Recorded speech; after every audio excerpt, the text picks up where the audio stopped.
अस्सलामु अलैकुम वरहमतुल्लाहि वबरकातुह।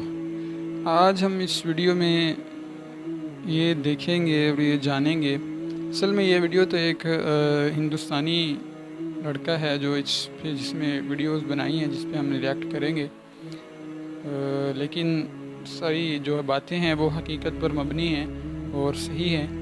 यानी ये असल मसला हमास क्या है, क्या तंजीम है, कैसे वजूद में आई और फ़लस्तीन और इसराइल का असल मसला क्या है, कैसे शुरू हुआ, कहाँ से ये सारी चीज़ें चली, इसके बारे में सारी वीडियो है, तो उसको शुरू करते हैं। 7 अक्टूबर 2023 सुबह सुबह एक न्यूज सोशल मीडिया प्लेटफॉर्म पर फ्लोट करने लगती है। हमास ने इसराइल पर हमला बोल दिया है। सुबह के करीब 6:30 बजे हमास की तरफ से इसराइल पर रॉकेट की एक बौछार की जाती है, जिसकी आवाज तेल अवीव बेशेरवा तक सुनाई देती है।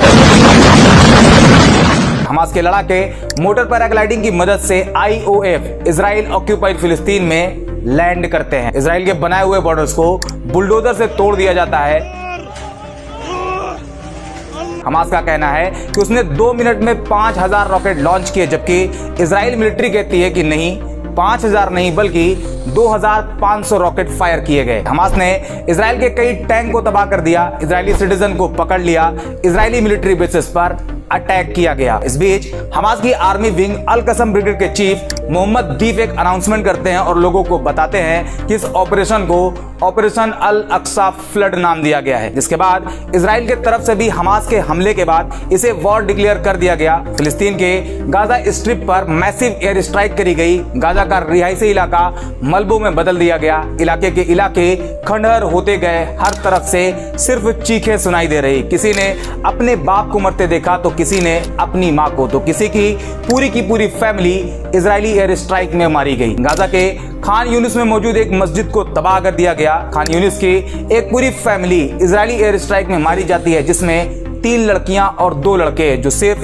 3 महीने के होते हैं, उनकी भी मौत हो जाती है। और इजराइल अपने इस ऑपरेशन को ऑपरेशन आयरन सोर्ड्स नाम देता है। हमास और इजराइल के बीच शुरू हुए इस वॉर में अब तक 1000 से ज्यादा लोगों की मौत हो चुकी है, कई हजार लोग इंजर्ड हैं। और इस पूरे इंसिडेंट में दुनिया 2 साइड में बटी हुई है, जिसमें कुछ इजराइल के सपोर्ट में है तो कुछ फिलिस्तीन के। कुछ इजराइल को टेरर स्टेट बता रहे हैं तो कुछ इजराइल को शांति दूत साबित करने में लगे हुए हैं। कुछ हमास को टेररिस्ट ग्रुप कह रहे हैं तो कुछ उन्हें फ्रीडम फाइटर बता रहे हैं जो अपनी जमीन के लिए लड़ रहे हैं। तो उसमें कुछ ऐसे भी हैं जो सिर्फ इस वजह से खुश हैं कि मुसलमानों को मारा जा रहा, उनके घरों पर बम बरसाए जा रहे हैं, उनकी मस्जिदों को ध्वस्त किया जा रहा। ऐसे में आपके लिए समझना इंपॉर्टेंट हो जाता है कि आखिर इस पूरे वॉर के पीछे की कहानी क्या है, हमास क्या है, क्या वाकई हमास एक टेररिस्ट ग्रुप है, क्या इजराइल दूध का धुला हुआ है, इसकी क्या हिस्ट्री है, सब कुछ जानेंगे आज के वीडियो में। पहले इस विवाद की पूरी हिस्ट्री को समझते हैं। 19th सेंचुरी ये वो टाइम था जब फिलिस्तीन और इजराइल के बीच दुश्मनी की नींव डाली गई। 1914 से पहले पूरा का पूरा फिलिस्तीन ऑटोमन एम्पायर के कंट्रोल में आता था। फिलिस्तीन में मौजूद यरूशलेम की अल अक्सा मस्जिद, जो मुसलमानों का पहला किबला है, इसे बैतुल मुकद्दस भी कहा जाता है, वो भी ऑटोमन एम्पायर के हिस्से में आती थी। यहाँ तक सब कुछ ठीक था। अभी तक दुनिया के नक्शे पर इजराइल नाम का कोई देश एग्जिस्ट ही नहीं करता था। ये पूरा का पूरा एरिया फिलिस्तीन हुआ करता था। लेकिन 1914 to 1918 के बीच फर्स्ट वर्ल्ड वॉर होती है और ऑटोमन एम्पायर इस वॉर में हार जाता है और फिलिस्तीन पर ब्रिटिश एम्पायर का कंट्रोल आ जाता है। लेकिन अभी भी इजराइल नाम का कोई देश एग्जिस्ट ही नहीं करता है और इस टाइम पर फिलिस्तीन में अरब मेजॉरिटी में होते हैं और यहूदी माइनॉरिटी में। वर्ल्ड वॉर फर्स्ट के टाइम पीरियड में ही ब्रिटेन ने पब्लिकली अनाउंस कर दिया था कि यहूदियों के लिए उनका अपना एक नेशनल होम स्टेब्लिश करेंगे, जिसे बालफोर डिक्लेरेशन कहा जाता है। यह बात उस टाइम के जो करंट ब्रिटिश फॉरेन सेक्रेटरी थे, जिनका नाम था आर्थर जेम्स बालफोर, उन्होंने यहूदी कम्युनिटी के सुप्रीम लीडर लियोनेल वॉल्टर को लिखे एक लेटर में कही थी। ब्रिटेन ने ऐसा इसलिए किया था क्योंकि वो उस टाइम के वर्ल्ड वॉर में यहूदी कम्युनिटी का सपोर्ट चाहते थे। वर्ल्ड वॉर खत्म हुआ, ब्रिटिश का फिलिस्तीन पर कब्जा भी हो गया और यहूदियों ने खुलकर ब्रिटेन का साथ भी दिया, क्योंकि वादा तो यही था कि उन्हें उनका एक नेशनल होम दिया जाएगा। वादे के मुताबिक ब्रिटिश एम्पायर फिलिस्तीन की जमीन पर एक नए यहूदी नेशन बनाने की प्लानिंग शुरू करता है। लेकिन ये इतना आसान भी नहीं था, क्योंकि उस टाइम फिलिस्तीन में जो यहूदी पॉपुलेशन थी वो सिर्फ 10% से भी कम थी। ऐसे में 90% पॉपुलेशन से उनकी जमीन छीन के 10% लोगों को दे देना यह मुमकिन ना हो पाता और इसके लिए ब्रिटिश एम्पायर ने एक नई चाल चली और यूरोप में रहने वाले यहूदियों को वापस से फिलिस्तीन में बसाना शुरू कर दिया और धीरे धीरे 1922 से लेकर 1935 तक यहूदी पॉपुलेशन फिलिस्तीन में तेजी से बढ़ने लगी और 9% से बढ़कर 27% हो गई। ये 1995 का जो टाइम था, उस टाइम यूरोपियन कंट्री में यहूदियों को खूब टॉर्चर किया जा रहा था। साथ ही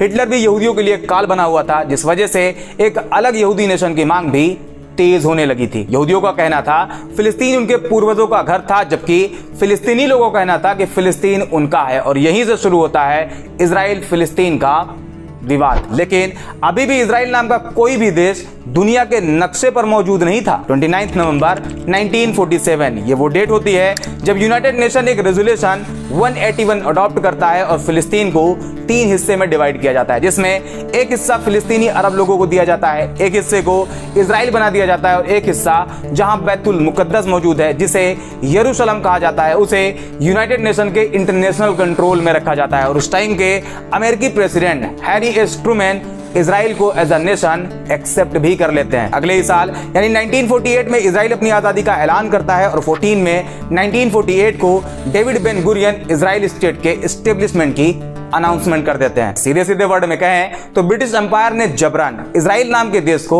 फिलिस्तीन की जमीन पर बसा दिया, उस जमीन पर जो फिलिस्तीनियों की हुआ करती थी। और यह बात अरब वर्ल्ड के लिए एक जख्म की तरह बन गई और इजराइल ने जैसे ही आजादी का ऐलान किया, उसके 24 घंटे के अंदर ही अरब देशों ने इजराइल पर हमला कर दिया और यह जंग करीब 1 साल तक चली। लेकिन उस टाइम इजराइल के जो लोग थे उन्होंने जंग लड़ी और ये सोचकर लड़ी कि उनके पास गंवाने के लिए तो कुछ भी नहीं, लेकिन अगर वो जीतते हैं तो उन्हें उनका एक अलग देश मिल जाएगा। हालांकि उस टाइम इजराइल को अमेरिका, ब्रिटेन जैसे सुपर पावर का भी सपोर्ट था, जिस वजह से अरब आर्मी इजराइल से जंग में हार जाती है और इजराइल फिलिस्तीन के उन जमीनों के कुछ हिस्से पर भी कब्जा कर लेता है जिसे यूनाइटेड नेशन ने फिलिस्तीन को दिया था। इस बीच इजराइल ने 7,50,000 फिलिस्तीनियों को फिलिस्तीन से ही बाहर कर दिया और फिलिस्तीन के 78% हिस्से पर कब्जा कर लिया। बाकी बचे 22% हिस्से को भी 2 हिस्से में बांट दिया गया, एक बना वेस्ट बैंक और एक बना गाजा पट्टी, जिसे गाजा स्ट्रिप भी कहा जाता है। 1967 में एक बार फिर इजराइल ने फिलिस्तीन से 3 लाख फिलिस्तीनियों को बाहर निकाल दिया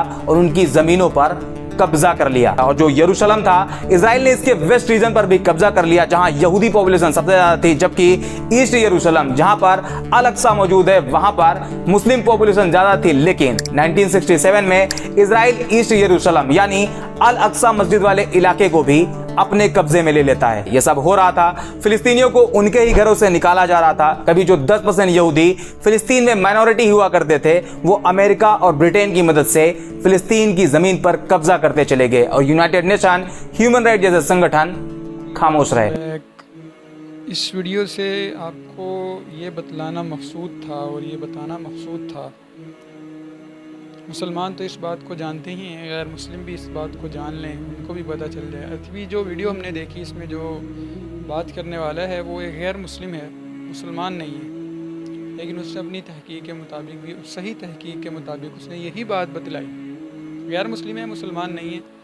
ठीक है कि किस तरह अमेरिका ने और यूरोपियन ममालिक ने मुसलमानों से जुल्मन और जबरन ये जगह छीन कर इसराइल को दे दी और आज इसराइल जो है वो मुसलमानों पर किस तरह के जुल्म करता चला आ रहा है और अभी भी कर रहा है। इससे पहले भी हमने एक वीडियो बनाई थी कि जो जब अभी हाल ही में इसराइल ने गज़ा के मुसलमानों को भी अपने इस शहर को खाली करने का कहा और ये जुल्म अभी से चलता आ रहा है। तो मेरे मोहतरम भाइयों दोस्तों, फ़िलहाल हमें अपने इस मुसलमान भाइयों के लिए दुआ की ज़रूरत है, दुआ करने की ज़रूरत है और जिस तरह जितने हमारे वसाइल हैं, जिस तरह हम कर सकते हैं उनकी मदद करें, उनकी मदद के लिए दुआ करें अल्लाह से। अल्लाह ताला हम सबको इसकी तौफीक अता करे। मुसलमानों को अल्लाह ताला मुसलमानों की इस्लाम की मदद फरमाए। अल्लाह ताला इस्लाम को मुसलमानों को